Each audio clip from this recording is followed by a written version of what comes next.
Саламатсыздар балалар, қазақ тілі пәні 132 сабақ. Бүгінгі сабағымыздың тақырыбы сан есімді қайталау. Бұл сабақта дерек көздерден қажетті мәліметті табамыз, жоспар бойынша мәтін құрастырып жазамыз. 49 жаттығу, ойлан тап. Хайуанаттар бағында сары, көк және қызыл түсті тотықұстар бар. Сары түсті тотықұстардың саны көк түстілермен бірдей, ал көк түстілердің саны қызыл түстілермен бірдей. Егер қызыл түсті тотықұс неше болса, хайуанаттар бағында барлығы неше тотықұс бар? Жауабыңды жаз, сан есімнің астын сыз дейді. Барлығы 9 тотықұс бар. Бұл сөйлемде 9 сан есімі. Келесі тапсырма 50 жаттығу. Сен саяхат жетекшісің. Сенің міндетің балаларды өзің тұратын көшемен таныстыру. Ол үшін көше кімнің атында екенін анықта. Ол туралы ақпарат жина. Көше тау болмаса, көше бойында орналасқан ерекше нысандар туралы айтуға тырыс. Өз сөзіңде сан есімдерді қолдануды ұмытпа.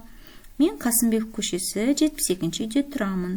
Нұрлыбай Қасымбеков атамыз Ұлы Отан соғысының ардагері. Бұл көшеде Нұрлыбай Қасымбеков атында ашқан жинақты бастауыш мектебі бар. Мектепте 100 оқушы оқиды. 51 жаттығу, жоспар бойынша мәтін құрастырып жаз. Қазақстан жері, Қазақстан халқы, Қазақстанның көрікті демалыс орындары. Қазақстан ұлан байтақ жерді алып жатқан мемлекет. Қазақстанда әртүрлі ұлт өкілдері мекендейді. Олар тату бірлікте өмір сүреді.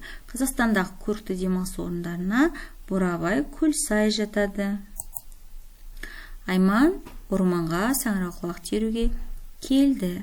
Алайда орманда улы саңырауқұлақтар өте көп. Олар қызыл түсті.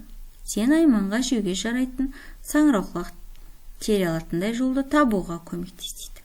Балалар, қызыл түсті саңырауқұлақтар улы саңырауқұлақтар екенін ендеше біз айманға жеуге жарамды саңырауқұлақтарды теріп алып қайтатын жолды көрсетейік. Айман 3-ші жолмен жүру керек, себебі жолда қызыл саңырауқұлақтар аз, жеуге жарамды саңырауқұлақтар өте көп. Ал балалар, осымен сабағымыз аяқталды. Алдағы сабақтарымыз жібер болмас үшін арнамызға тіркеліп лайк басуды ұмытпаңдар.